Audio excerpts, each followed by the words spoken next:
नमस्कार, मैं जर्नलिस्ट रोहित शर्मा। आप सबका स्वागत है।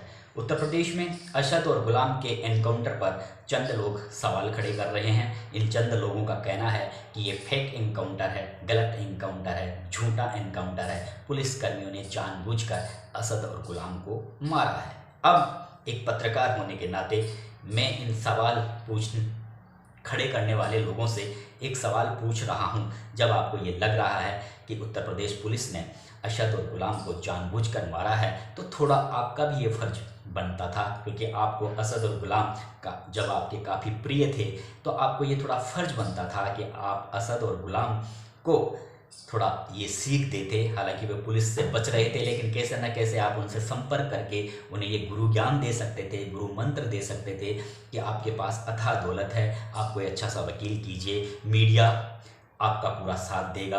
मीडिया के सामने और वकील के सामने आप कोर्ट में सरेंडर कर दीजिए। अगर वे कोर्ट में सरेंडर कर देते तो आज असद और गुलाम जिंदा रहते। तो सवाल खड़े करने वाले लोगों से मेरा भी ये सवाल है कि आपने ये गुरु मंत्र असद और गुलाम को क्यों नहीं दिया। और जब पुलिस की जवाबी कार्रवाई में वे मारे जाते हैं, यानी दनादन असद और गुलाम अगर पुलिस के दल पर जो पुलिस का दल उन्हें पकड़ने गया था, अगर उस पर फायर करते हैं तो पुलिस तो अपने आत्मरक्षा के लिए अपना कदम तो उठाएगी ही। दूसरा, अगर कोई पुलिस किसी गैंगस्टर को पकड़ने जाती है तो उसके पास में दो चुनौतियां होती है, उसे दो काम दिए जाते हैं। एक तो उस गैंगस्टर को पकड़ना, दूसरा खुद की आत्मरक्षा भी करना। अगर कोई सामने से कोई गैंगस्टर, कोई अपराधी अगर कोई विदेशी हथियारों से अगर पुलिस पर हमला करता है, गोलियां बरसाता है, तो फिर ऐसा तो हो नहीं सकता कि कोई अपनी आत्मरक्षा नहीं करेगा। अपनी आत्मरक्षा करने के लिए फिर पुलिसकर्मी भी जवाबी कार्रवाई तो करेंगे ही। और अगर फिर जवाबी कार्रवाई में अगर कोई ढेर हो जाता है तो फिर ये फेक एनकाउंटर कहाँ हुआ, और फिर आप होते कौन हो उसको झूठा एनकाउंटर बताने वाले। आप मौके पर थे नहीं जिस समय AK-47 से गोलियां चल रही थी, जिस समय दनादन गोलियां बरसाई जा रही थी, उस समय आप अपने घरों में बैठे थे। और अब आप जब वो एनकाउंटर में मारे गए तो अब आप कह रहे हो कि पुलिस ने उन्हें जानबूझकर मारा है। तो मेरा ये पहला वाला सवाल है, इस सवाल का थोड़ा आप मुझे जवाब दीजिए। कमेंट बॉक्स में अपने विचार भी प्रकट कीजिए। देखिए दोस्तों, अगर आप पुलिस की हर कार्रवाई पर सवाल खड़े करते रहेंगे तो फिर आप ऐसा कीजिए, आप पूरे हिंदुस्तान भर में एक जनमत कीजिए, एक सर्वे कीजिए और सरकार पर दबाव बनाइए कि चाहे वो राजस्थान हो, मध्य प्रदेश हो, उत्तर प्रदेश हो, पंजाब हो, दिल्ली हो, हर स्टेट में पुलिस के महकमों को ही बंद कर दीजिए। जो ये करोड़ों अरबों रुपए हर महीना पुलिसकर्मी तनख्वाह लेते हैं, कम से कम ये पैसा तो बचेगा। क्योंकि आप तो पुलिस की कार्रवाई पर भरोसा ही नहीं करते, आप तो हर कार्रवाई पर पुलिस पर कमज़ोर करने की कोशिश करते हो। पुलिसकर्मियों को हौसला बढ़ाने के बजाय आप उनके पुलिसकर्मियों को मनोबल गिराते हो। आप तो चाहते ही हो कि हम पे अपराधी राज करे, अपराधी हम पर साम्राज्य करे। तो फिर होने दीजिए, फिर इस पुलिस महकमे को ही बंद करवा दीजिए, जनमत कीजिए।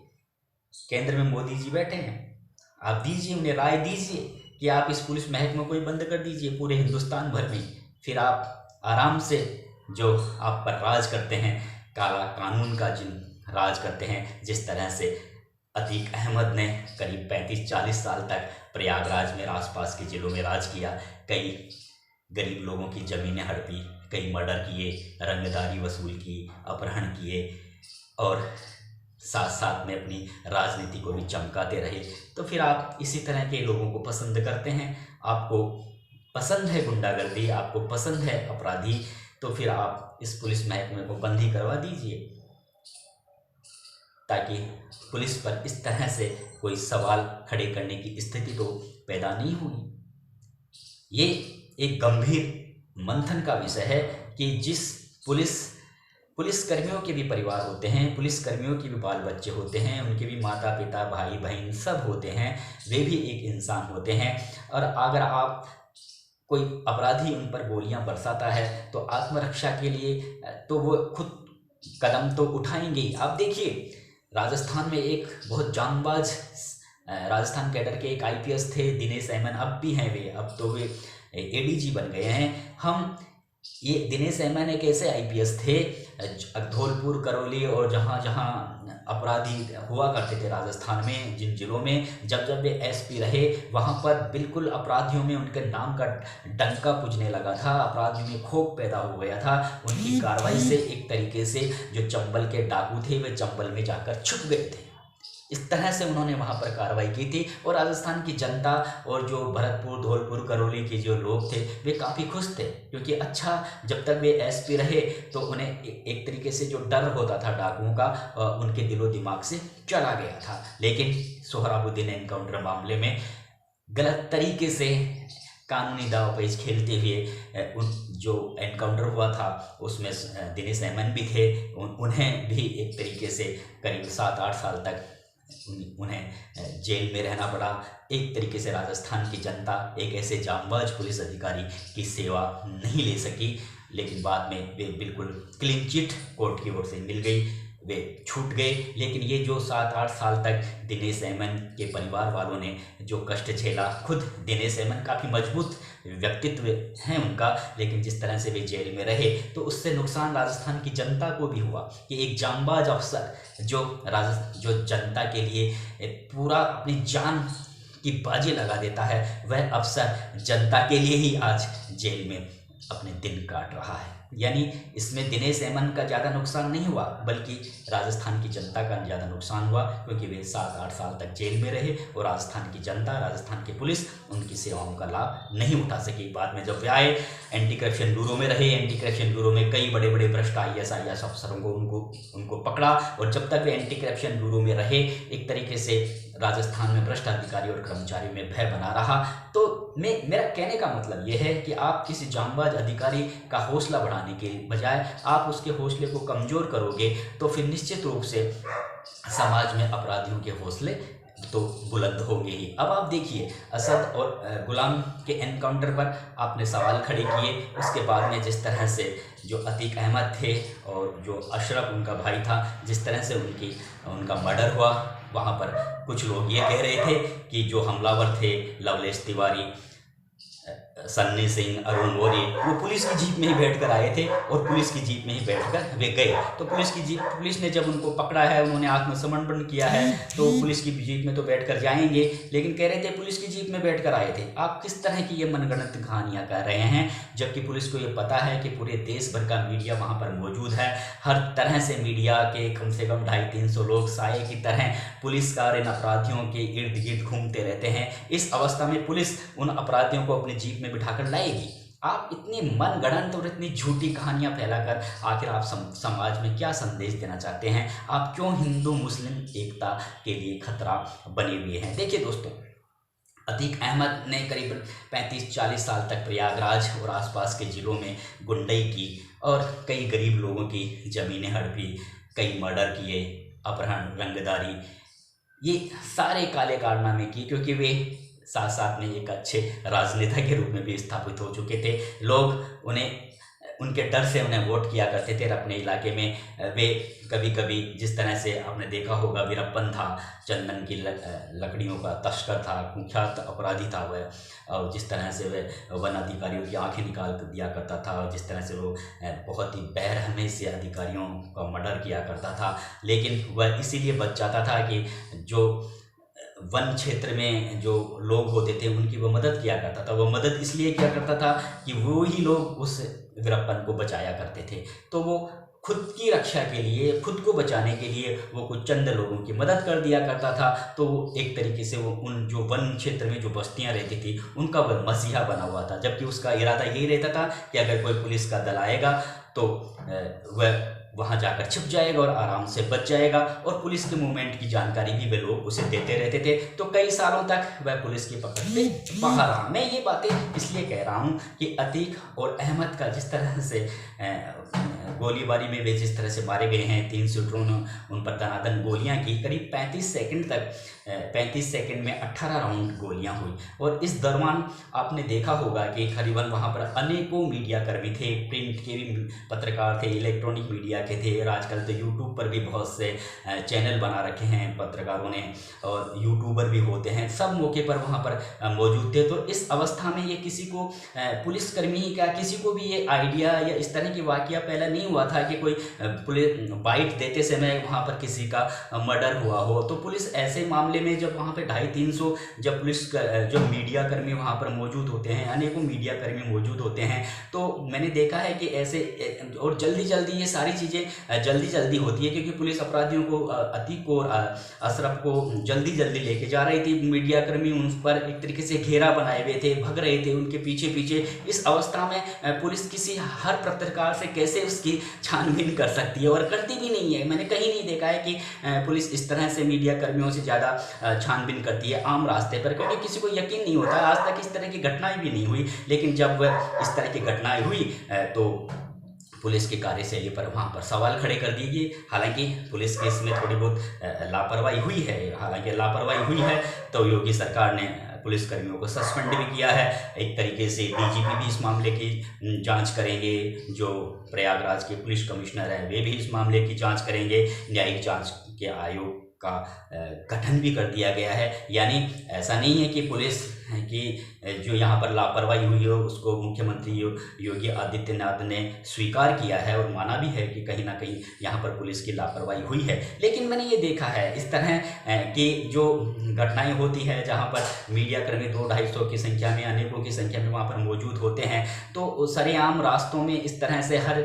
मीडिया, क्योंकि उनके पास में माइक होता है और कैमरे होते हैं और वो दौड़ लगाते रहते हैं, तो पुलिसकर्मी यही सोचते हैं कि सब पत्रकार हैं। ऐसी वाकया पहले कभी हुआ भी नहीं था, हालांकि अब हुआ है, तो अब आगे शायद इस तरह की स्थितियां ना हो, तो पुलिस इस तरह की स्थितियों का अब ध्यान में रखेगी। लेकिन लापरवाही जरूर हुई है। तो अब अगर इसमें अतीक और अहमद को दनादन वहाँ, और फिर 35 सेकंड में ही ये पूरा घटनाक्रम हुआ, 18 राउंड गोलियां हुई है, और गोली लगाने के बाद में तीनों ने हाथ खड़े कर दिए। अब जब कोई हाथ खड़े कर रहा है, आत्मसमर्पण कर रहा है, तो पुलिस उस पर कैसे जवाबी कार्रवाई कर सकती है। और अगर आप मान लो पुलिस उस समय जब कोई लवलेश तिवारी, अरुण मौर्य और सन्नी सिंह ने गोली मारने के बाद में अतीक और अशरफ को फटाफट उन्होंने हाथ खड़े कर दिया, हथियार डाल दिए, इस अवस्था में पुलिस उन्हें क्यों मारेगी। अगर पुलिस उन्हें मार देती तो फिर लोग फिर सवाल खड़े कर देते कि जब वो हाथ खड़े कर दिए थे, मीडिया में बराबर जो कैमरे बराबर दिखा रहे थे, कैमरों में पूरा सीन क्रिएट हो रहा था,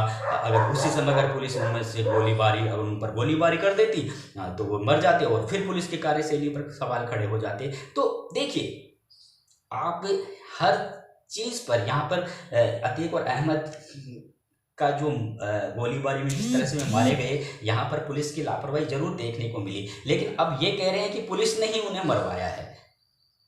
अब पुलिस ने ही मरवाया है, पुलिस की गाड़ी में आए थे, फिर पुलिस की गाड़ी में गए हैं, और ये सारा खेल पुलिस का ही किया करवाया है। तो ये जो इस तरह के जो सवाल खड़े हो रहे हैं, ये इस तरह के सवाल खड़े नहीं होने चाहिए। देखिए, आपने देखा होगा कि अतीक अहमद ने 35-40 साल तक अपराध की दुनिया में जिस तरह से उन्होंने अपने नाम का डंका बजाया, किस तरह से उन्होंने गरीब लोगों की ज़मीनों को हड़पा। बहुत सी जो महिलाएं हैं जो निचली जातियों की हैं, जिनके कोई ज़्यादा परिजन नहीं थे, जो अकेली थी, ऐसी बहुत सी महिलाओं की ज़मीनों को अपने नाम उन्होंने गलत तरीके से करवाया है, और जिस तरह से करोड़ों अरबों रुपए का साम्राज्य उन्होंने स्थापित किया है, चल संपत्ति जिन्होंने जिस तरह से उन्होंने बनाई है। तो ये जो सारा खेल अतीक अहमद ने किया है, हालांकि वे 5 बार विधायक रहे, 1 बार सांसद रहे, तो ये जरूर है कि उनकी अपराध की दुनिया और राजनीति उनकी साथ साथ चलती रही, और जिसके मार्फत वे अपना खेल करते रहे, अपराध की दुनिया में भी नाम कमाते रहे और राजनीति भी अपनी चमकाते रहे। लेकिन देखिए, मेरा ये जो वीडियो बनाने का मकसद यही था कि अगर आप अपराधियों के खिलाफ अपराधियों की तरीके से ही आप निपटोगे, तो कहीं ना कहीं अपराध कहीं शांत हो सकता है, अपराधियों के हौसले कमज़ोर हो सकते हैं। लेकिन अगर बार बार आप पुलिस की कार्यशैली पर सवाल खड़े करते रहेंगे, अगर पुलिस का मनोबल आप गिराते रहोगे, तो फिर पुलिसकर्मी भी ऐसा ही करेंगे। जिस तरह से आपने देखा होगा, मैंने जो सुदेश चौधरी हैं, आज तक के उनका एक मैंने प्रोग्राम देखा था, वे बता रहे थे कि किस तरह से 2010 और 2012 इन 2 सालों के भीतर इलाहाबाद हाई कोर्ट की जो 10 जज थे, उन्होंने एक के बाद एक जो जमानत की अर्जी अतीक अहमद ने लगाई थी, उस मामले की सुनवाई करने से साफ मना कर दिया था, अपने पांव पीछे हटा लिए थे। एक के बाद एक 10 जज ने, हालांकि जब 11वें जज ने सुनवाई की तो अतीक अहमद की जमानत की अर्जी को मंजूर कर लिया जाता है, लेकिन जो 10 जज थे इससे पहले 11वें जज से जो 10 जज थे, न्यायाधीश थे, उन्होंने उस मामले की सुनवाई करने से ही इनकार कर दिया था। तो इस तरह का खौफ था अतीक अहमद का उस समय। और अगर इसी तरह से अगर आप पुलिसकर्मियों पर आप सवाल खड़े करोगे और अगर वे पुलिसकर्मी अब इस तरह से अगर आप उनका मनोबल गिराओगे, इस तरह से फेक एनकाउंटर बता के, झूठा एनकाउंटर बता के, कानूनी दाव पेच खेल कर आप दिनेश एमएन की जैसे अगर पुलिस ऑफिसर्स को जेल की सलाखों में पहुंचाने का प्रयास करोगे, तो फिर पुलिसकर्मी भी ये सोचने को मजबूर हो जाएंगे कि जिस तरह से हाई कोर्ट के 10 जजों ने मामले की सुनवाई करने से ही मना कर दिया था, अतीक अहमद की मामले की सुनवाई करने से ही, तो फिर पुलिसकर्मी भी ये कह सकते हैं कि हम भी अब किसी गैंगस्टर को पकड़ने नहीं जाएंगे, चाहे आप हमें बर्खास्त कर दो, चाहे नौकरी से हटा दो, चाहे आप कुछ भी कदम उठा लो, अब हम नहीं जाएंगे। क्योंकि कोई भी पुलिसकर्मी ये नहीं चाहेगा, उसके भी घर वाले होते हैं, परिवार वाले होते हैं, आत्मरक्षा के लिए तो वह जवाबी कार्रवाई करेगा ही। अगर कोई अपराधी विदेशी हथियारों से अगर कोई हमला करता है, गोलियां बरसाता है, तो पुलिसकर्मी अगर कोई पकड़ने जाता है गैंगस्टर को, तो वह चुपचाप कैसे गोलियों को अपने शरीर पर झेलेगा, कैसे अपने शरीर को उन गोलियों से छलनी करवाएगा, तो वो तो आत्मरक्षा करेगा ही। और जब वो गैंगस्टर मारा जाता है पुलिस की कार्रवाई में, फिर सवाल खड़े किए जाते हैं, फेक एनकाउंटर बताकर, झूठा एनकाउंटर बताकर, आप कानूनी दाव पेच खेलकर ऐसे पुलिसकर्मियों को, अधिकारियों को आप जेल में पहुँचाने का प्लान रचते हैं और फिर जेल में पहुँचा भी दिए जाते हैं, तो फिर पुलिसकर्मी भी मना कर देंगे। न्यायाधीशों की जैसे ये जिस तरह से अतीक अहमद की जमानत अर्जी के मामले में 10 न्यायाधीशों ने अपने पांव पीछे कर लिए थे, फिर पुलिसकर्मी भी मना करते हैं कि भाई हम तो एनकाउंटर करने नहीं जाएंगे, हम क्यों जाएंगे वहाँ पर, एक तो हम अपनी जान को जोखिम में डालेंगे और उसके बाद में हम फिर अगर कोई हमारे हाथ से मारा जाता है तो फिर आप हमें जेल पहुँचाओगे, तो हम ऐसा कदम क्यों करेंगे, क्या हमारे घर वाले नहीं हैं। तो मेरा कहने का मतलब ये है कि आप पुलिस की हर कार्रवाई पर आप उसे झूठी कार्रवाई बताओगे, फेक एनकाउंटर बताओगे और कानूनी दाव पेच खेलते हुए आप पुलिसकर्मियों को जेल में पहुंचाने की सोचोगे, तो फिर इस सबसे अच्छा उपाय यही है कि आप इस पुलिस महकमे को ही बंद कर दीजिए। आप देखिए, अगर आपको समाज से आपको क्राइम हटाना है तो कड़ी कार्रवाई तो अपराधियों के खिलाफ करनी ही पड़ेगी।